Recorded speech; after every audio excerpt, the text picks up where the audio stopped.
राधे राधे दोस्तों। दीनानाथ नगर निगम में चपरासी था।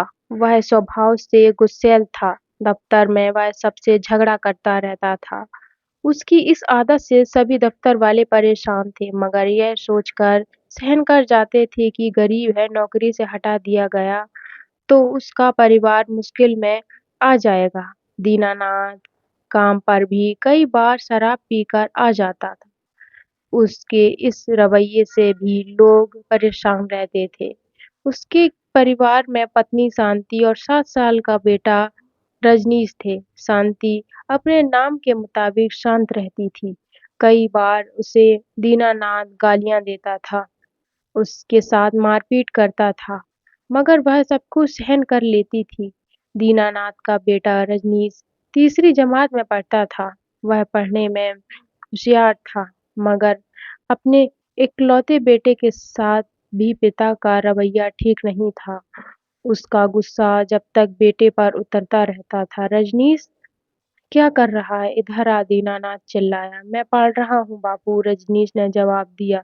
तेरे बाप भी कभी पढ़ा है जो तू पढ़ेगा? जल्दी से इधर आ जी। बापू आया। हाँ, बापू बोला, क्या काम है? ये लो 20 रुपए, रामू की दुकान से सोडा लेकर आ।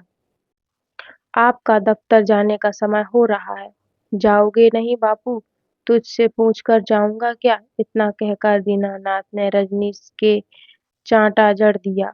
रजनीश रोता हुआ 20 रुपए लेकर सोडा लेने चला गया। दीनानाथ सोडा लेकर शराब पीने बैठ गया। अरे रजनीश, इधर आ। अब क्या बापू? अब ये जाएगा तब बताऊंगा। हाँ बापू, जल्दी से माँ को बोल कि एक प्याज काट कर दे देगी। माँ मंदिर गई है बापू, तो तुम ही काट ला। रजनीश प्याज काट कर लाया। प्याज काटते समय उसकी आंखों में आंसू आ गए, पर पिता के डर से वह मना भी नहीं कर पाया। दीनानाथ प्याज चबाता हुआ साथ में शराब के घूंट लगा। शाम के 4 बज रहे थे। दीनानाथ की शाम की शिफ्ट में ड्यूटी थी। वह लड़खड़ाता लड़खड़ाता हुआ दफ्तर चला गया। यह रोज की बात थी। दीनानाथ अपने बेटे के साथ बुरा बर्ताव करता। वह बात बात पर रजनीश को बाजार भेजता था। डांटता तो आम बात भी, शांति अगर कुछ कहती तो वह उसके साथ भी गाली गलौज करता था। बेटे रजनीश के मन में पिता का खौफ भीतर तक था। कई बार वह रात में नींद में भी चिल्लाता था, बापू मुझे मत मारो। माँ बापू से कहकर अंग्रेजी की कॉपी मंगवा दो ना। एक दिन रजनीश अपनी माँ से बोला, तुम खुद क्यों नहीं कहता बेटा? माँ बोली, माँ मुझे बापू से डर लगता है, कॉपी मांगने पर वे पिटाई करेंगे। रजनीश सहमत हुआ, बोला, अच्छा बेटा, मैं बात करती हूँ। माँ ने कहा, सुनो, रजनीश के लिए कल अंग्रेजी की कॉपी ले आना। तेरे बाप ने पैसे दिए, जो कॉपी लाऊं? अपने लाडले को इधर भेज। रजनीश डरता पिता के पास गया। दीनानाथ ने रजनीश का कान पकड़ा और थप्पड़ लगाते हुए चिल्लाया, क्यों? तेरी माँ कमाती है जो कॉपी लाऊं? तेरे पेड़ पर नहीं उगते। जब तुम खुद कमाए ना, तब पता चलेगा कि कॉपी कैसे आती है। चलिए ले 20 रुपए, रामू की दुकान से सोडा लेकर आ। बापू आज आप शराब बिना सोडे के पी लो। इस रुपए से मेरी कॉपी आ जाएगी।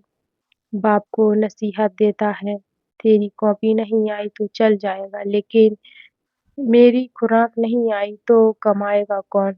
अगर मैं कमाऊंगा नहीं तो फिर तेरी कॉपी नहीं आएगी। दीनानाथ गंदी हंसी हंसा और बेटे को धक्का देते हुए बोला, अबे मेरा मुंह क्या देखता है? जा सोडा लेकर आ। दीनानाथ की यह रोज की आदत थी। कभी वह बेटे को कॉपी किताब के लिए सताता तो कभी वह उससे बाजार के काम करवाता।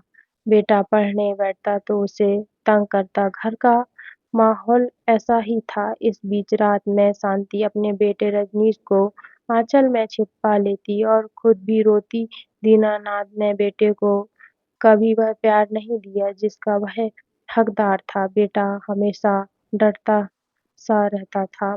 ऐसे माहौल में भी वह पढ़ता और अपनी जमात में हमेशा अव्वल आता था। माँ रजनीश से कहती, बेटा तेरा बापू तो ऐसे ही है, तुझे अपने दम पर ही कुछ बनकर दिखाना होगा। माँ कभी-कभार पैसे बचा कर रखती और बेटे की ज़रूरत पूरी करती।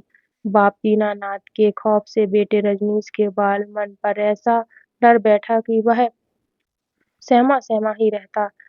समय बीतता गया। अब रजनीश 21 साल का हो गया था। उसके बैंक का इम्तिहान दिया, नतीजा आया तो वह फिर अव्वल रहा। इंटरव्यू के बाद उसे जयपुर में पोस्टिंग मिल गई। उधर दीनानाथ की झगड़ा करने की आदत से नगर निगम दफ्तर से उसे निकाल दिया गया था। घर में खुशी का माहौल था। बेटे ने माँ के पैर छुए और उनके आशीर्वाद लिया। पिता घर के किसी कोने में बैठा रो रहा था। उसके मन में एक तरफ नौकरी छूटने का दुःख था, तो दूसरी ओर यह चिंता सताने लगी कि बेटा अब उससे बदला लेगा, क्योंकि उसने उसे कोई दुःख नहीं दिया था। माँ रजनीश से बोली, बेटा अब हम दोनों जयपुर रहेंगे, तेरे बापू के साथ नहीं रहेंगे। तेरे बापू ने तुझे और मुझे जानवरों से ज़्यादा कुछ नहीं समझा। अब तू अपने पैरों पर खड़ा हो गया है। तेरी ज़िंदगी में तेरे बापू का अब मैं साया भी नहीं पड़ने दूँगी। रजनीश कुछ देर चुप रहा, फिर बोला, नहीं माँ, मैं बापू से बदला नहीं लूँगा। उन्होंने जो मेरे साथ बर्ताव किया वैसे बर्ताव मैं नहीं करूँगा। मैं अपने बेटे को ऐसी तालीम नहीं देना चाहता जो मेरे पिता ने मुझे दी। रजनीश उठा और बापू के पैर छूकर बोला, बापू मैं अफ़सर बन गया हूँ, मुझे आशीर्वाद दो। आपकी नौकरी छूट गई तो कोई बात नहीं, मैं अब अपने पैरों पर खड़ा हो गया हूँ। चलो आप अब जयपुर में मेरे साथ रहो, हम मिलकर रहेंगे। यह सुनकर दीनानाथ की आंखों में आंसू आ गए। वह बोला, बेटा मैंने तुझे बहुत सताया है, लेकिन तूने मेरे साथ नहीं छोड़ा। मुझे तुझ पर गर्व है। दीनानाथ को अपने किए पर खूब पछतावा हो रहा था। रजनीश ने बापू की आंखों में आंसू पोंछे तो दीनानाथ ने खुद खुश होकर उसे गले लगा लिया। तो कैसी लगी स्टोरी दोस्तों, कमेंट सेक्शन में ज़रूर बताना। अगर स्टोरी अच्छी लगे तो प्लीज़ वीडियो को लाइक कर देना, चैनल को सब्सक्राइब कर देना। राधे राधे। जो गलती हो